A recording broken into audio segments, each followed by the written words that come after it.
Hola amiga! Welcome back to my channel! Happy New Year sa inyong lahat!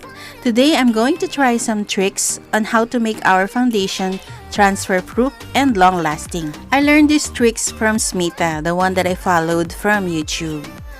Unfortunately, I don't have some kits she used.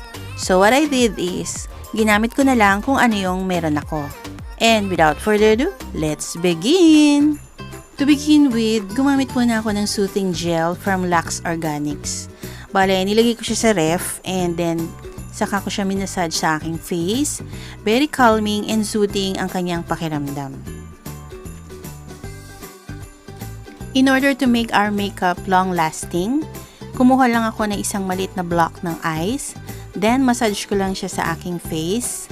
The reason why I'm doing this is to control our sweat and oils. And also good in blood circulation of our face. And after that, gumamit naman ako ng moisturizer from Aqua Glow para ma-hydrate and moisturize ang ating face.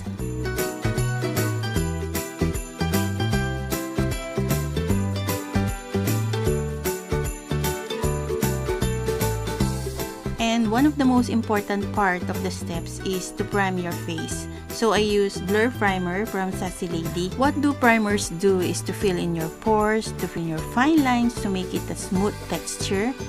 And medyo sticky rin siya. So whatever foundation or products you are going to use on top of it, hindi siya mag-move. Hence, our makeup will be long-lasting. And next in line is our foundation. Mas maganda kung 24 hours or long-lasting foundation ang gagamitin nyo. Since wala ako nun, so I just use this O2O foundation just for the sake of this video. And then I use damp sponge to blend it out. And speaking of damp sponge, it doesn't mean na soaking wet siya. And how do I dampen my sponge is to hold it under running water and let it double the size and absorb the water.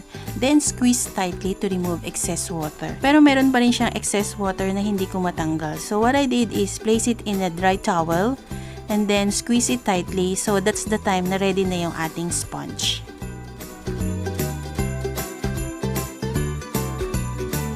And to add some dimension and contour in our face, I'm going to use this cream contour from Sunny.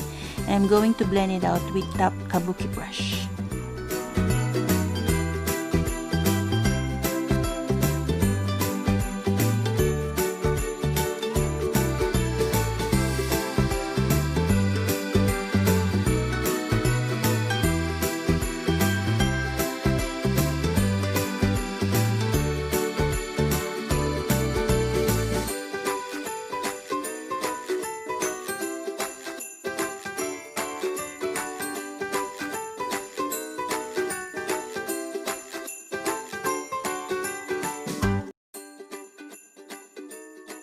And before going to the next steps, I'm going to moisturize my lips using Lucas Papaw ointment. And to conceal and even out my skin tone under my eyes and lips, I use high coverage from Sunny.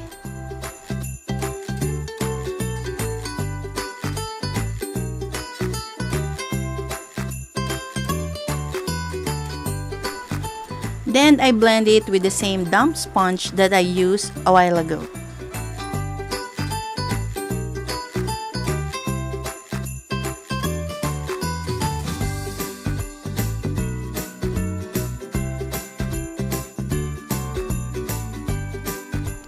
The next step is a key factor to make our makeup long-lasting, so it's a very important step. I'm using Nichido loose powder, and with the same sponge that I used earlier, I'm going to dip it here and slowly pressing it into my face. I started pressing it in the areas where I put concealer first to prevent from creasing, then lightly pressing it all over my face till I set it. And the reason while pressing the powder into your face is whatever cream powder you applied will be absorbed by the powder and it will be set.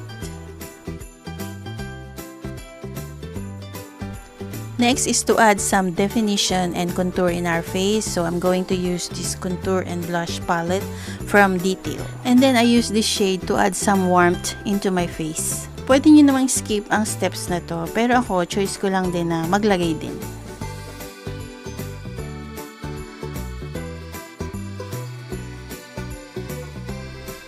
Then, mix ko lang tong dalawang shades na to add some hue of rosiness to the topmost points of my cheeks.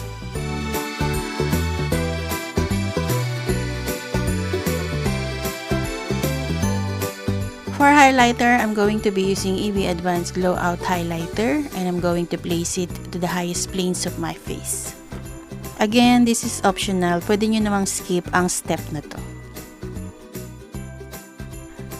So, after the base makeup is done, we have to blot our face except for the eyes and lips. You can use blotting paper or wax paper, pero ako, ang ginamit ko ay tissue. So, I just cut a small piece of it and then gently press it on top of my face to absorb the excess powder or makeup.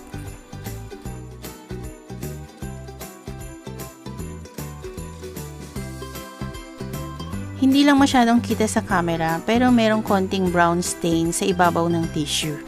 And after doing this, you can still see the face with makeup on but not powdery. And now we will lock in our makeup with the use of some setting spray and dry sponge. I'm using Rose Water Glow Mist from Lux Organics to dampen our dry sponge. You can use any setting spray that you have, and for this, I'm going to spritz some setting spray in our sponge until it becomes damp. And I'm going to wait for about 10 seconds before gently pressing it into my face. We use dry sponge because we don't want to dilute the setting spray. We just want to sit the setting spray on the surface of the sponge. What we usually do is we spritz some setting spray into our face and wait for it to dry. That's good enough for regular makeup, but if you want a long-lasting one, you have to spread across and make sure to absorb all the setting spray to set and lock. Now, once more, I will blot my face using tissue paper.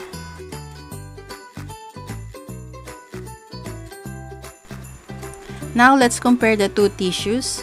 Yung una, medyo may pagka-brown siya, pero yung pangalawa, halos wala nang nakuhang makeup.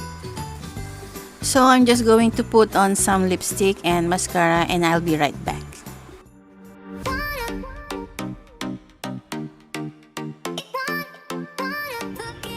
So guys, here's the finished look. I hope you like it and thank you for watching. And I hope na may natutunan kayo sa ginawa ko.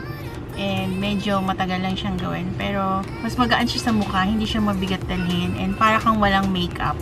As I promised last time ay yung aking birthday makeup vlog ay sasabihin ko po yung mga nanalo doon sa aking pag-giveaway. Dito mismo sa aking vlog dito sa YouTube. Merong 7 na nag-comment pero isa lang ang sumunod sa rules na dun sa ating tanong na kung ano yung natutunan mo sa quarantine. So, ang name niya ay si Josephine Baldemore. So, winner na agad siya. Doon naman sa ating Facebook page, so meron din isa na nag-comment. So, ito si Princess Leia. Ginawa niya lahat ng ating mechanics. Nagbigay siya ng kanyang message, tapos nilike niya lahat. So, pinicturean niya talaga at tinignan niya talaga yung aking ibang social media account. At saka si Josephine Baldemore, I'm not sure kung meron ngang siyang subscribe sa amin. Pero, nagustuhan ko yung message niya. For me, that's fine. That's okay. And sila lang talaga siguro yung nanood. Yung iba is talagang i-skip. So, hindi nila nakita kung paano yung mechanics na ating giveaway. So, thank you pa rin. Thank you for joining and thank you for watching. So, bali 5 yung ating pag-giveaway. So, may 2 ng winner. So, yung 3, pag-iisipan ko pa. Or, meron na lang siguro akong pagbibigyan na malapit sa akin na talagang nararamdaman ko kasi mini-message nila ako personally. So, siguro yung 3 na lang na yon ang bibigyan ko and malapit lang sila dito sa lugar namin. Yung ating 2 winners ay sure na yon, si Princess Leia at saka si Josephine Baldemore. Kung pwede, i-message nyo ako sa aking Gmail account. Josephine Pili 010171@gmail.com. So, antayin ko na lang yung inyong kung saan ko ipapadala. Kung sa Amerika o Cuba. Kung saan ko siya ipapadala. Sana i-message nyo ako sa aking Gmail. So, aantayin ko kayo. So, thank you for joining us. And masaya yung aking birthday kahit simple lang. Sana panoorin nyo pa kami sa mga susunod kong vlog. And ano pa ba? If you're new here, joke. And if you haven't subscribed to my channel, please subscribe, like, and share. Don't forget to tap the notification bell para updated kayo sa mga susunod kong vlog. Malay nyo, may pag-giveaway ako sa susunod ulit. Charot!